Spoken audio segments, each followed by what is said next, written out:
Mari kita lihat firman Tuhan dalam Kisah Para Rasul 8 ayat 14 sampai ayat 17. Mari kita baca bersama-sama ayat ini, Bapak Ibu. 1, 2, 3. Ketika Rasul di Yohanes mendengar bahwa tanah Samaria telah menerima firman Allah, mereka mengutus Petrus dan Yohanes ke situ.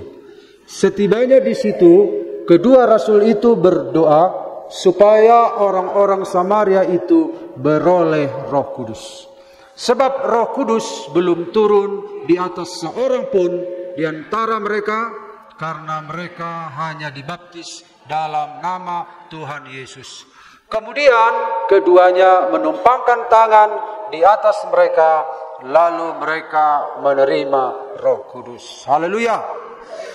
Ya, Bapak Ibu, mari kita lihat firman Tuhan supaya kita memahami dengan lengkap kebenaran. Jangan sampai kita memahaminya secara sebagian, tetapi dengan utuh, ya. Nah, karena itu kita lihat di sini, Bapak Ibu, ketika rasul-rasul itu mendengar bahwa tanah Samaria telah menerima firman Allah, mereka mengutus Petrus dan Yohanes ke situ. Setibanya di situ, rasul itu berdoa supaya orang-orang Samaria itu beroleh Roh Kudus, ya. Sebab Roh Kudus belum turun di atas seorang pun di antara mereka, karena mereka hanya dibaptis dalam nama Tuhan Yesus. Kemudian keduanya menumpangkan tangan di atas mereka, lalu mereka menerima Roh Kudus. Jadi di sini kita lihat bahwa ada tahapan, ya. Mereka belum menerima Roh Kudus di sini bukan berarti mereka sama sekali belum menerima, bukan itu maksudnya. Karena seseorang bisa percaya pada Yesus karena Roh Kudus, ya. Karena Roh Kudus. Tidak ada seorang pun yang bisa percaya Yesus adalah Tuhan kalau bukan Roh Kudus. Nah, menerima Roh Kudus di sini adalah sebuah pengalaman pribadi yang real, yang nyata, ya. Pekerjaan Roh Kudus secara nyata, bukan sebagai sebuah anggapan, anggaplah sudah menerima Roh Kudus, bukan begitu, ya. Tetapi sebagai sebuah realita dialami oleh anak Tuhan. Tentu asumsi kita ketika firman ini kita dengar, lantas sudah ada konsep dalam pikiran kita menerima Roh Kudus. Apalagi di kalangan Pentakosta Karismatik, dia sudah punya konsep tentang menerima Roh Kudus itu apa, ya. Nah, ada beberapa istilah tentang Roh Kudus. Ada dihembusi oleh Roh Kudus, ada diurapi oleh Roh Kudus, ada istilah dimeteraikan oleh Roh Kudus, ada istilah dibaptis Roh Kudus, ada istilah dipenuhkan Roh Kudus. Nah, banyak orang menganggap ini sama, padahal berbeda, ya. Ini adalah istilah-istilah. Namun untuk mewakili semua istilah ini, saya buat istilahnya seperti ini supaya pengertiannya luas, ya. Pengertiannya luas. Supaya kita tidak terjebak pada satu paham saja, ya. Tapi supaya luas, menerima Roh Kudus. Nah, waktu kita mendengarkan firman Tuhan minggu kemarin, di akhir khotbah itu kita sudah mengetahui ada 3 bukti sejati seseorang itu menerima Roh Kudus. Ada bukti yang sejati. Nah, karena itu mari kita akan memperdalam ketiga hal ini. Tidak boleh 1, tidak boleh 2, hanya 2, tetapi harus utuh.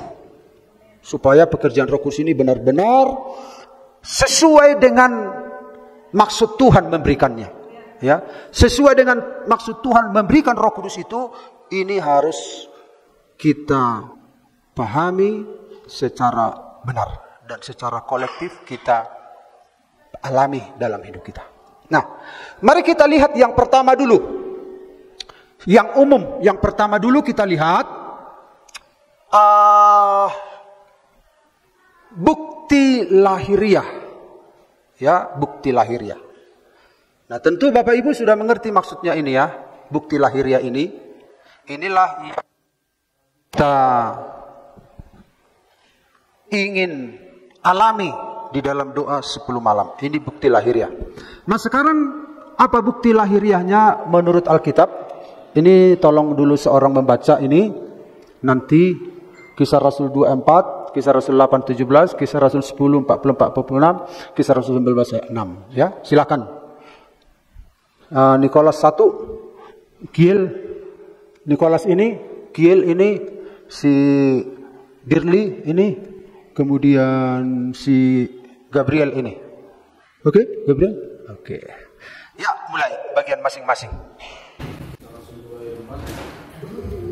Mereka dengan Roh Kudus, lalu mereka mulai berkata-kata dalam bahasa lain, seperti yang diberikan oleh Roh itu kepada mereka untuk mengatakan.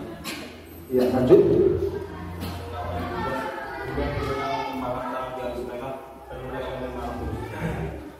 Ya, lanjut. Kuat dari dengar sampai ke sana. Ini kami terus sedang berkata demikian, benar Roh Kudus atas semua orang yang mendengarkan berita itu. Dan semua orang percaya dari golongan bersunat yang menyertai Petrus cengang-cengang karena melihat bahwa karunia Roh Kudus dicurahkan di atas bangsa-bangsa lain. Sebab mereka mendengar orang-orang itu berkata-kata dalam bahasa roh dan memuliakan Allah. Lalu kata Petrus. Ya, terus.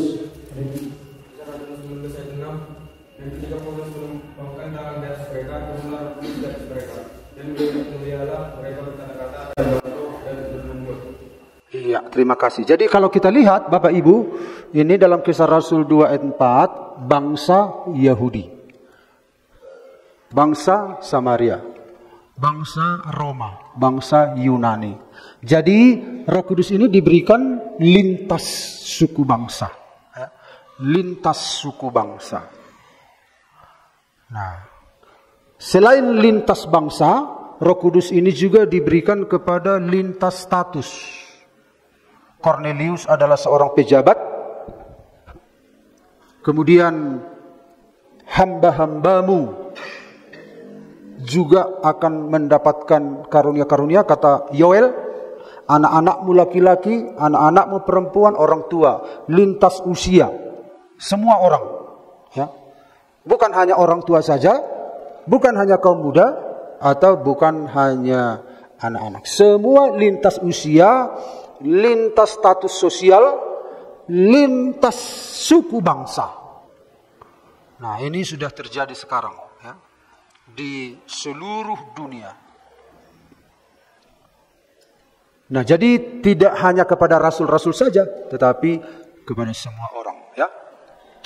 Tadi kita lihat saudara-saudara, gejala yang dialami dalam Kisah Rasul 2 ayat 4 ada bahasa, tapi dituliskan bahasa lain.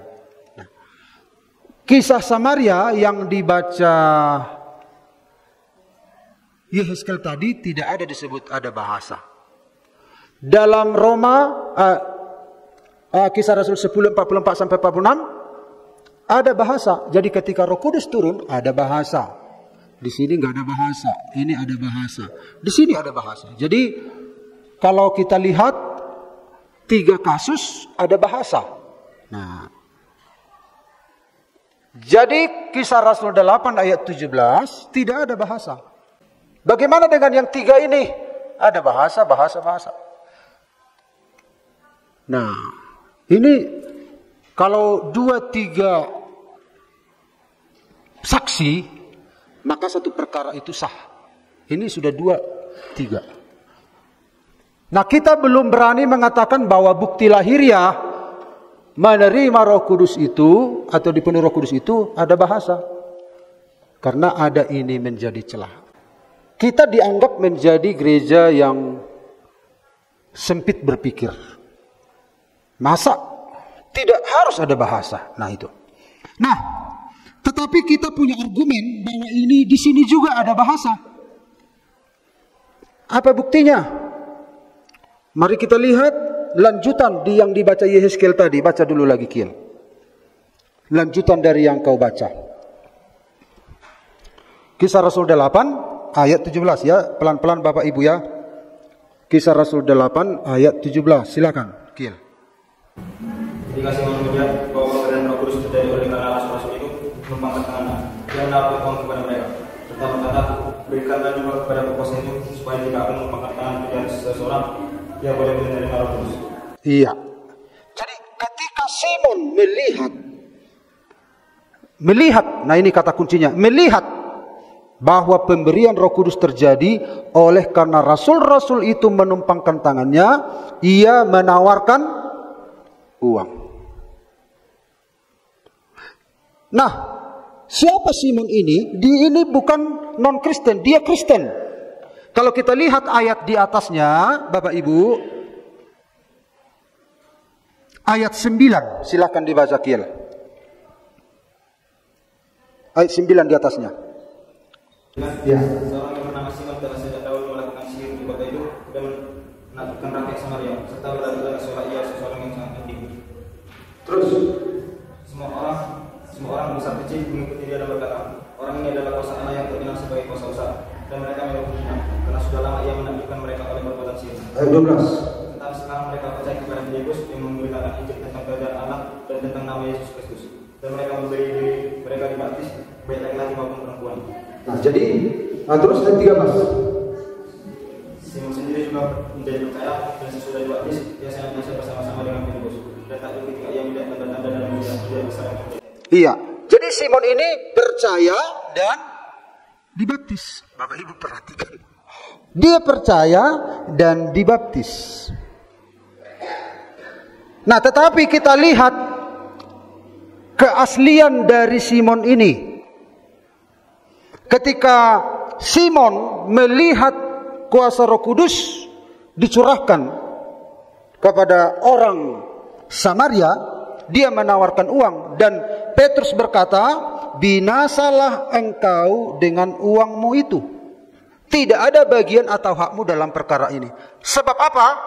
Hatimu tidak lurus di hadapan Allah. Jadi ada orang percaya, bertobat, tapi hatinya tidak lurus.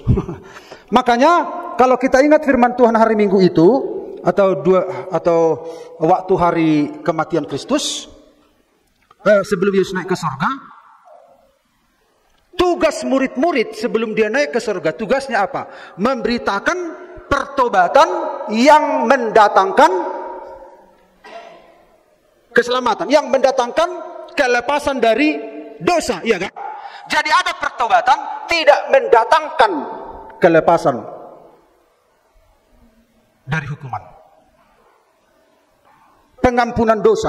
Jadi pertobatan yang mendatangkan pengampunan dosa, itu yang Yesus pesankan kepada murid-murid sebelum dia naik ke surga. Ternyata ada pertobatan yang tidak mendatangkan pengampunan dosa. Karena pertobatannya apa? Hanya mengubah perilaku, tidak berbalik kepada Allah sehingga perilakunya otomatis berubah. Jadi ada pertobatan tidak mendatangkan keselamatan. Pertobatan hanya berubah perilaku. Jadi misalnya dia dulu mencuri, sekarang tidak mencuri. Nah, itu hanya mengubah perilaku. Sebelum pikirannya kembali kepada Allah bahwa mencuri itu ternyata melanggar firman, berarti kalau pikirannya kembali kepada Allah ternyata itu melanggar firman, berarti pikirannya sudah berbalik. Nah, ketika dia tidak mencuri lagi karena menyadari bahwa itu melanggar firman, itu pikirannya sudah berbalik. Itu mendatangkan pengampunan dosa. Pengampunan dosa kita lihat di situ adalah pembatalan hukuman. Jadi kalau pertobatan hanya mengubah perilaku, penyakit pun bisa mengubah kita. Misalnya kita merokok lalu pasal sigaretnya, dang marisa biawah gitu. Kan saudara dari merokok tidak merokok nggak ada hubungannya dengan keselamatan. Nggak ada hubungannya. Saudara hanya mengubah perilaku dari merokok ke tidak merokok. Tetapi kalau saudara berpikir, wah, ternyata ini merusak kesehatan. Tubuhku adalah bait Allah. Tubuhku adalah bait Allah, Tuhan ampuni saya. Nah, pikiran yang duluan berbalik, lalu perubahan hidup itu mengikut. Itu membatalkan hukuman. Jadi dua pesan Yesus untuk diberitakan murid-murid, yaitu pertobatan yang mendatangkan pengampunan, pembatalan hukuman. Nah, kita lihat Simon percaya, dibaptis, lalu kita lihat di sini lebih parah lagi Bapak Ibu. Ayat 23. Sebab kulihat bahwa hatimu telah seperti empedu yang pahit dan terjerat dalam kejahatan. Ternyata Tuhan itu menelusuri sampai ke dalam. Bukan hanya perubahan perilaku. Ini orang mengenaskan. Makanya saya bilang berkali-kali kepada teman-teman juga, baptisan itu bukan tanda lahir kembali.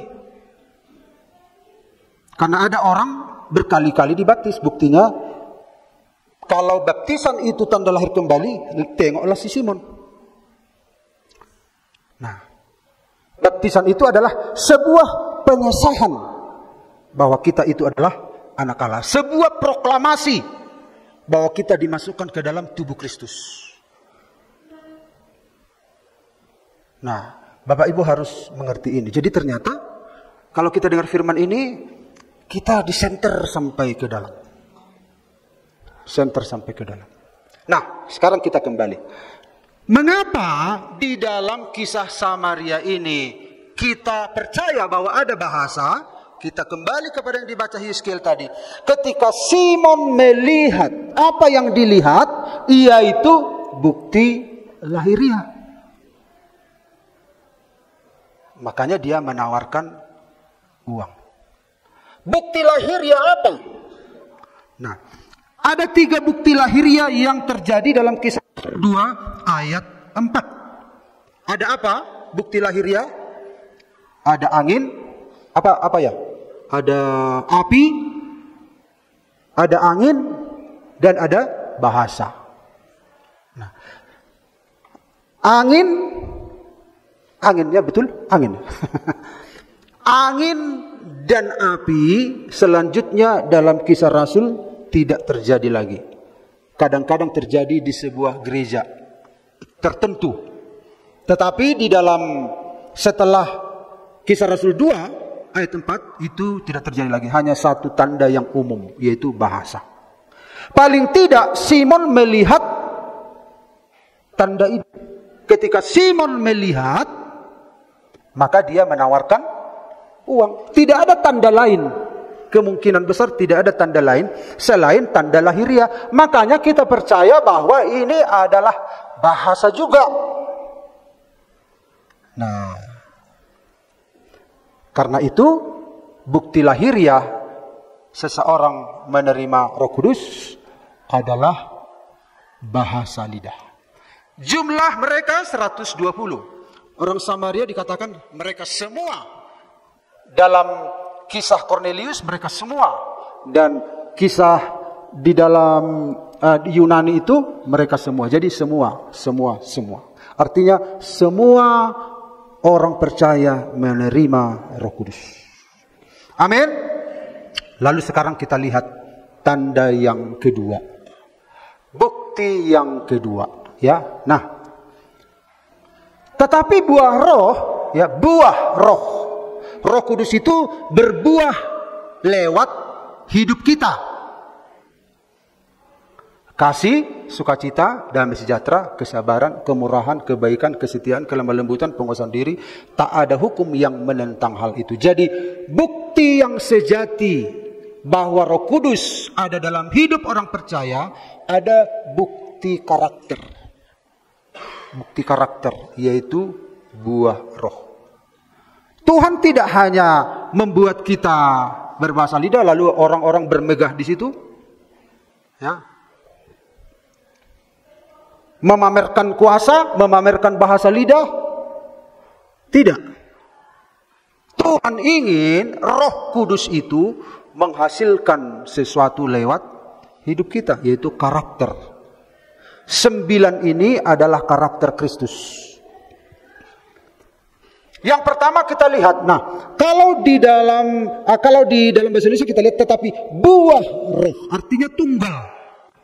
Buah itu tunggal, ya, bukan buah roh, tidak seperti ini, ya, banyak buahnya, atau mangga banyak buahnya, atau pohon siri banyak buahnya, enggak.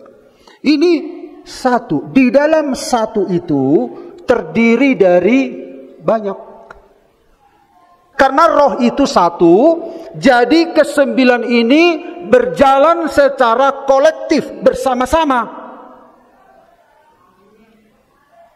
Kalau kita lihat kan buah delima, ini buah delima, di dalamnya kan ada sekat-sekat. Jadi kita sebutlah roh itu 9 sekat.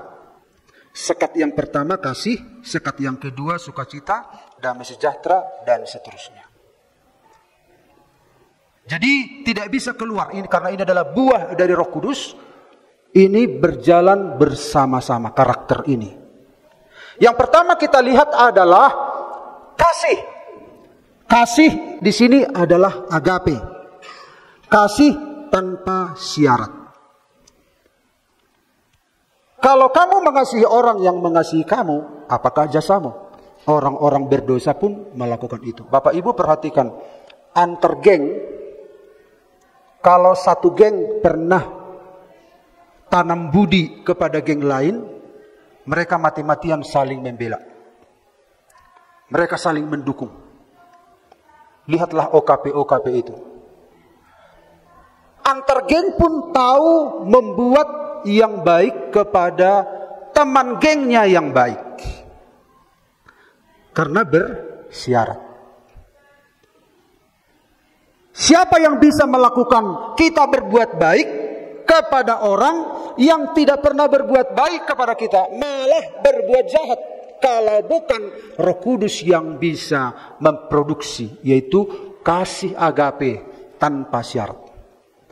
Ini yang tidak bisa ditampilkan oleh dunia ini, dan Roh Kudus itu diberikan kepada kita supaya kita bisa melakukan hal-hal yang tidak bisa dilakukan oleh dunia ini, tapi bisa dilakukan oleh orang percaya. Amin. Kan kita kan masih bersyarat-syarat saja, ya, bersyarat. Semuanya bersyarat masih. Nah, kalau masih bersyarat berarti buah Roh Kudus tidak perlu. Karena di luar Tuhan pun orang bisa melakukan. Nah, tetapi kasih agape ini hanya bisa dilakukan orang yang menerima Roh Kudus. Karena ini adalah sebuah kemampuan. Makanya dikatakan oleh Tuhan, ketika kita berdosa, kita telah diperdamaikan. Masih dalam keadaan berdosa. Artinya ketika kita menjadi setru, menjadi musuh, Dia sudah mengasihi kita. Nah, kita kan seringkali antara orang tua dengan anak, anak dengan anak, atau suami dan istri kan masih berputar-putar di apa? Di kasih dengan bersyarat. Bersyarat, semua bersyarat. Tapi Roh Kudus kalau tinggal dalam hidup kita, kasih tanpa syarat bisa kita eksekusi dalam hidup kita. Amin. Amin. Ini karakter Kristus ini, ya. 9 karunia ini, 9 buah roh ini karakter. Lalu yang kedua, sukacita. Nah, sukacita ini adalah Bapak Ibu bersukacita di dalam segala hal, ya. Tadi kasih agape, sekarang sukacita. Sukacita karena apa? Karena Tuhan, bukan karena keadaan, ya. Bukan karena keadaan. Ini sukacita batin yang bersumber dari hubungan dengan Tuhan, bukan dari keadaan. Kita kan seringkali bersukacita karena sedang keadaan enak-enak, tenang. Wah, kasur empuk, enak kali di kasur ini, ya kan, enak kali suasana, tenang. Nah, semua pun bisa begitu. Semua orang bisa. Tetapi sukacita yang diproduksi oleh Roh Kudus adalah sukacita di dalam segala keadaan. Itu sukacita dalam batin. Dan sukacita itu karena Tuhan. Hanya Kau milikku di surga, tiada yang kuingini di bumi, hanya Kau, Tuhan. Gimana kira-kira? Coba dulu tes. Nah, misalnya Bapak Ibu nanti suatu waktu kehilangan, kita masih bisa bersukacita karena Tuhan? Nah, kadang kan sukacita kita tergantung tingkat kehilangannya. Kalau masih ini hilang, apalah itu. Nah, kalau ini hilang, wah, sudah mulai. Kalau ini hilang, sudah mulai. Kalau ini hilang, dan perlu Tuhan nih, dan dijaga. Nah. Kemudian yang berikut, kita ringkas-ringkas saja ya, kepanjangan nanti. Nah, damai sejahtera. Damai sejahtera ini adalah, saudara-saudara, ketentraman hati. Bukan bebas dari masalah, tetapi tenang di tengah badai. Ini damai sejahtera ini. Bisa kita tentram. Bukannya nggak ada masalah, tapi tentram. Ini kekuatan. Ini kedewasaan. Ya. Hatinya bisa tentram. Bukannya dia cuek, bukan. Ada kan orang, godang masalah dijago, tak ku peduli hobi, lama hukum dituak. Itu namanya orang apa? Egois. Dia hanya damai sendiri. Istri anak-anaknya kocar-kacir, memikirkan apa yang mau dimakan, apa diminum, uang sekolah. Sementara dia, dah ku pikiri besudehi, lau mau, inna amaton.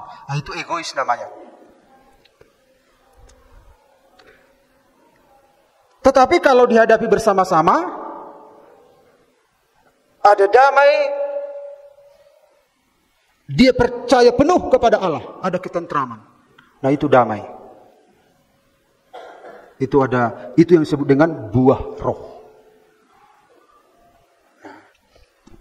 Kemudian yang berikut, kesabaran. Kesabaran ini adalah kesanggupan untuk menahan diri dalam penderitaan dan menghadapi orang sulit. Ada orang sulit yang Bapak Ibu hadapi, buah roh sangat dibutuhkan, kesanggupan untuk menahan diri. Jadi kalau Bapak Ibu sanggup, itu Roh Kudus sudah bekerja. Tidak bisa semua orang seperti ini. Kita bukan pasif, tapi aktif memilih tidak membalas. Tidak tergoda untuk marah, membalas. Ya, ada kekuatan. Ini kekuatan ini Bapak Ibu. Kemudian yang berikut, kemurahan, yaitu sikap lembut, ramah, penuh perhatian terhadap sesama. Ini bukan Bapak Ibu, bukan sesuatu yang yang orang lemah, bukan orang lemah, tetapi sikap, ya, ia menolak sikap kasar dan menghakimi. Ini kemurahan. Ini Yesus Kristus, ya. Ini Yesus Kristus. Jadi untuk apa roh itu diberikan? Untuk membawa kita kepada seluruh kebenaran. Siapakah kebenaran? Yesus Kristus. Sementara kita terkonek dengan Tuhan dengan bahasa-bahasa yang baru, sementara karakter kita diperbaharui oleh kuasa Roh Kudus. Nah, jadi butuh karakter. Bahasa roh itu nggak salah. Jangan sampai hilang. Tapi imbangi dengan karakter. Karakter yang dibutuhkan di situ. Kita nggak boleh serang pengalaman rohaninya. Jangan. Itu harta yang berharga yang Tuhan karuniakan untuk menolong manusia yang lemah. Tetapi orang itu harus tahu kebenaran yang lengkap. Dia harus bertumbuh dalam karakter. Kemudian di satu waktu, ada juga kedengaran dari pastori. Wah, ribut kali. Ibu Nani Sotul. Tapi syukurlah bukan jemaat. Ada 2 orang ibu Mersijanggulan dibantu oleh anjing mereka masing-masing. Wah, makin gawat sekampung. Ternyata anjing bisa membantu. Wah, dang tertulan. Wah, bayang kamu mah ubut nagajang molorudut diikat kan. Bahabi benon mengurai. Ale tuani madang jemaat. Banyak sekali anak-anak Tuhan tidak ada karakter ini, buah roh ini. Ya. Kemudian apalagi, yaitu kebaikan, ya. Keinginan untuk melakukan yang benar di hadapan Allah dan manusia. Itu kebaikan, ya. Kita melakukan yang benar meskipun tidak dilihat. Hidup dalam integritas. Kita kan harus kadang dilihat kan? Harus dilihat kadang kala. Lalu kita menunjukkan integritas. Tapi kebaikan yang dimunculkan oleh Roh Kudus ini memang ya muncul begitu. Melakukan yang benar di hadapan Tuhan. Itu maksudnya di sini kebaikan. Agathos. Kemudian yang ketujuh adalah kesetiaan. Dapat dipercaya, setia kepada Tuhan dan sesama, stabil dalam komitmen, setia dalam pelayanan, setia dalam janji. Makanya hati-hati dalam hal kesetiaan ini. Dia dapat dipercaya. Kalau kita berjanji, usahakan lakukan. Jadi kalau saya berjanji, saya bilang langsung istri, tolong ya, saya berjanji sama anak ini. Waduh, tapi uang belum apa ini? Tolonglah. Jadi istri saya minta tolong supaya janji yang saya ucapkan itu tereksekusi. Supaya anak ini nanti tidak kehilangan kepercayaan. Kepercayaan itu mahal. Kesetiaan ini yang banyak yang tergerus dari rumah tangga. Mungkin setia masih dalam pasangan contoh. Tapi bukan hanya badan yang setia, pikiran juga, apalagi ada teknologi begini. Kesetiaan diuji juga dengan ini.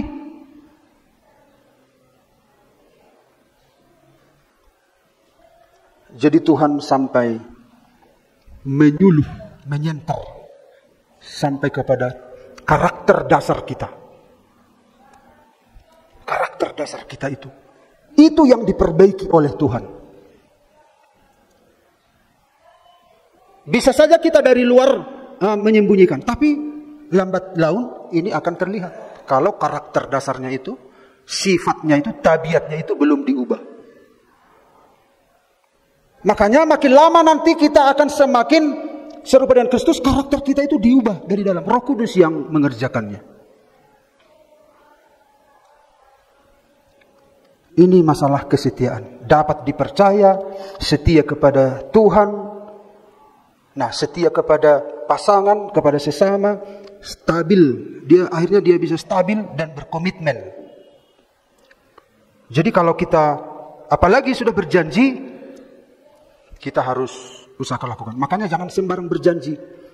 Alkitab mengatakan jangan sembarang bernasar. Nah, kalau berjanji bertanggung jawab. Kadang-kala kan kita seorang tua, oh maaf ya nak, maaf ya. Iya, dimaafkan juga. Tetapi dia sudah kehilangan kepercayaan. Sedikit demi sedikit, sedikit demi sedikit. Berulang-ulang kita berkata begitu, sorry ya, maaf ya. Tetap dimaafkan, tapi mulai kehilangan kepercayaan. Siapa lagi yang bisa dipercaya? Nah, makanya anak-anak Tuhan ketika Roh Kudus ini bekerja, kita memiliki karakter, sifat, watak, tabiatnya Yesus Kristus. Amin. Dia setia, ya. Jadi setia ini adalah kekuatan karakter rohani.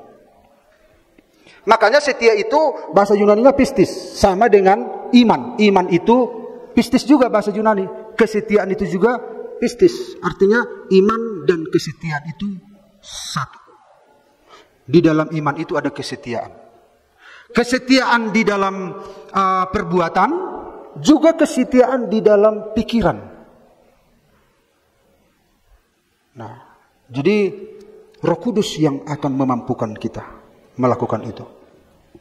Kemudian yang berikut adalah kelemah lembutan. Di sini bukan lemah di sini, tetapi kekuatan yang dikendalikan.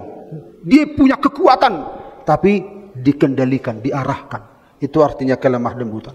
Bukan lemah, tetapi dia memilih untuk rendah hati. Nah, kemudian yang terakhir adalah penguasaan diri.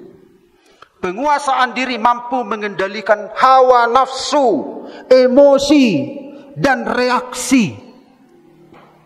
Kan kita gampang kali bereaksi. Apalagi kita dengar, ibu tuh hodo doba, nunga habe doba, nayahai, nunga, dang domu bihalaki dohot idanai, contoh.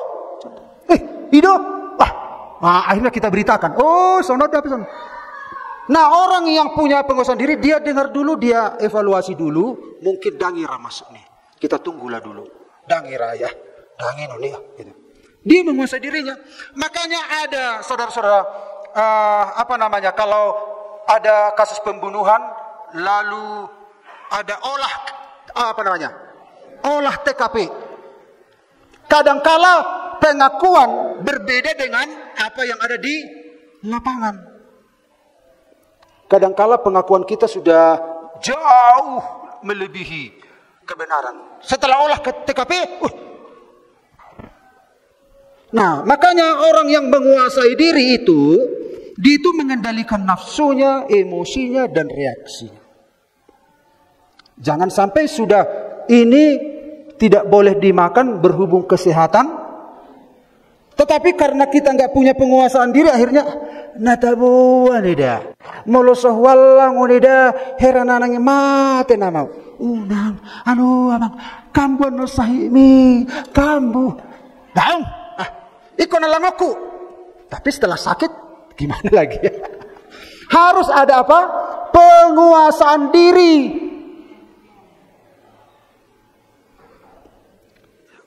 Sampai ke situ ya diurus Tuhan. Ya iya. Kan tubuh kita bet Allah semua. Makanya Yesus itu adalah figur manusia yang sempurna. Adakah di antara kamu yang bisa menunjukkan bahwa aku berdosa? Katanya. Makanya Yesus satu-satunya patron hidup kita. Ada penguasaan diri, emosinya dijaga, terkontrol, ya. Ini inti pertumbuhan rohani. Nah,